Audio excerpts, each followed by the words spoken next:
It's 8 p.m. and there's a knock at the door and you think it's the delivery driver, but it's not. It's three young youths and they're trying to force their way into your house. Your wife starts screaming and your kids are terrified. And now it's come down to you.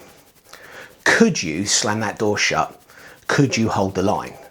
Could you really protect your family? I've actually had 3 clients face this exact moment and utterly dominate. I've also heard firsthand from a man who didn't. His family were held captive, they were tortured and threatened. And the scariest part of that experience for him was that they got the wrong house. So could you fight them off? Or are you no longer strong enough and you're too stubborn to admit that you've got work to do?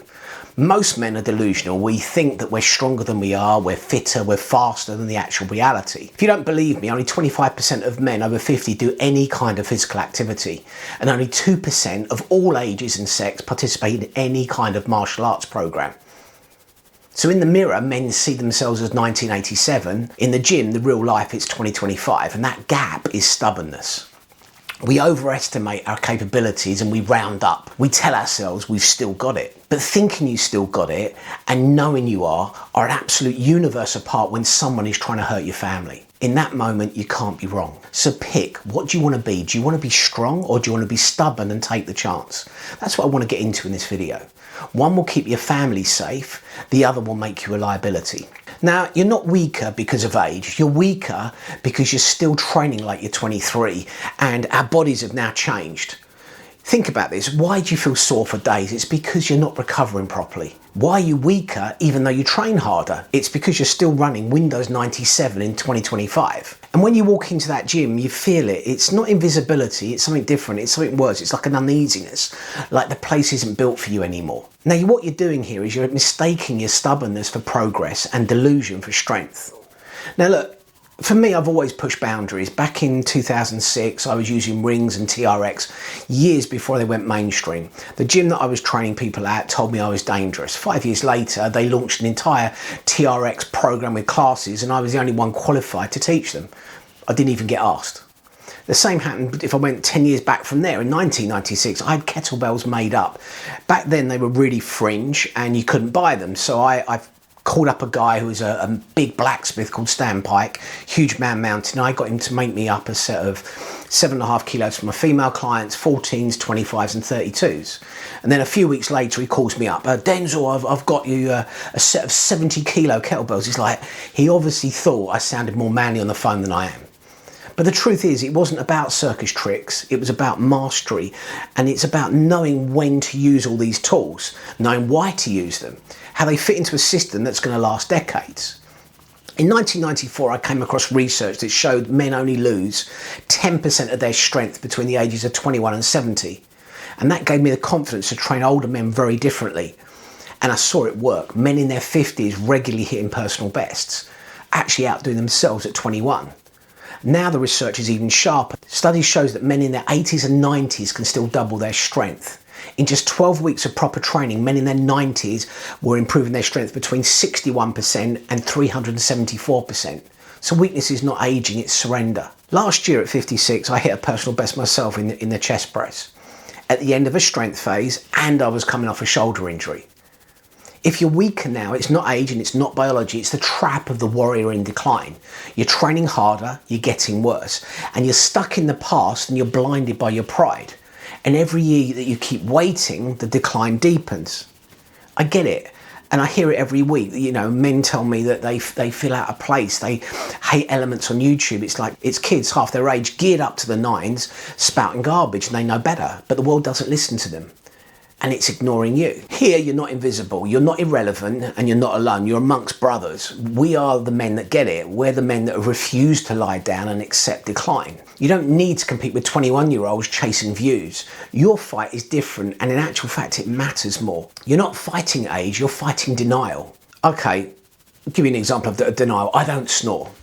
I thought it was hilarious, just me having my afternoon nap, 23 minutes.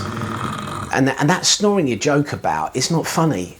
What you perhaps don't know is it thickens your blood, it raises your risk of stroke or heart attack, and it could also have come close to ending my marriage. I thought it was funny. Rani was utterly sleep deprived and she was ready to end me.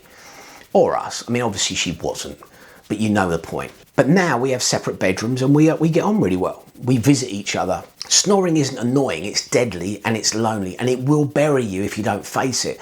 I'm just trying to give you an example of my denial. See, some of your denials might be that shoulder niggle that never heals. It's a yellow flag. That knee that swells after every workout. Yellow flag. Waking at 3 a.m. with your heart pounding. That's not a yellow flag, that's a red one. Get it checked out. Most men ignore the signs and they die stubborn. They never walk their daughters down the aisle. They never guide their sons through early fatherhood. They never meet their grandchildren, and their wives bury them early, all because they refuse to face the truth and do something about it. So how do you escape the trap of the warrior in decline? You take up the sacred blade. What you do is the first cut is being honest with yourself. If you're overweight, it's not a bad day, it's months and it's years. The scale has been screaming numerical clues at you. You just ignored it. If you're injured, it's not bad luck, it's pride, it's denial, and it's not solving those problems. What you need to do is cut through the lies. What I want you to do before you touch your weight, benchmark. Go and get a full medical. Get your bloods done, get a cardiac stress test, the complete works. If you've got little niggles, go and see a sport. If you've got niggles, go and see a sports physio or a sports doctor. Don't see a GP. They'll tell you to stop lifting. A physio or the sports doctor, they understand our mentality. Now we're actually in autumn and it's the best time to start your training year. For more than 25 years, I've got extraordinary results in autumn. Why? Because it somehow aligns with the seasons. As we go out of summer into winter, it just helps you. It works with your biology. You build in autumn, you harden it all in winter, and then you sharpen in spring. And by summer, you've arrived. I want you to think about this. This summer, was it your 20th year in a row where you were lying on a beach or poolside, just wishing you'd actually lost a little bit of weight before you got on the plane? Next year, when you stand on that beach, it won't be another holiday where you hide behind excuses. It's going to be a victory march. The best shape of your life in your 50s or your 60s and beyond. Because you did the work, because you benchmarked, because you started now. And listen, I know not everyone is ready to overhaul their entire program overnight. I'm going to start punching out some shorts, quick, sharp training bolt-ons you can use right away. They can be used at home or in the gym. Each one is like a little tool in the arsenal, so you can just kind of dig in and go, oh, I'll try that. Stack them up and then you'll see the results faster than you think. I'll put them into a playlist and you'll start seeing that this will start happening quite a lot. And then you can follow them step by step. No confusion, no wasted reps, just the right moves at the right time. And I'll show you some little tricks to use in autumn that can help you. And if you want more, check out the link in our Substack. This is where I'm going to go a lot deeper, the full breakdowns. This is the research that I do for each of these. And if I really did these, they would take a 3-hour video to explain. It's the tactics, the strategies, the systems that I use.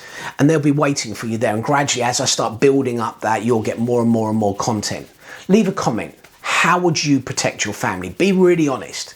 You're amongst brothers, and I want you to feel challenged, and I want you to feel uncomfortable, because that discomfort is a whole lot better than an RIP. From this moment forward, you choose decline or go into the forge. And this is just the beginning. Over the next 20 videos, I'm going to be breaking down the 21 major problems that men face today.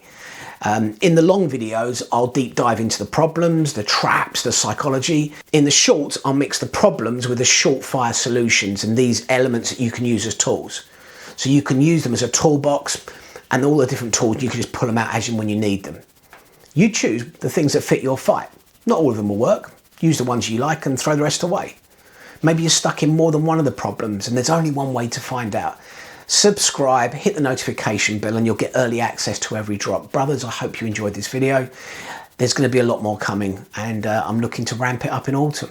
I'll see you in the next video.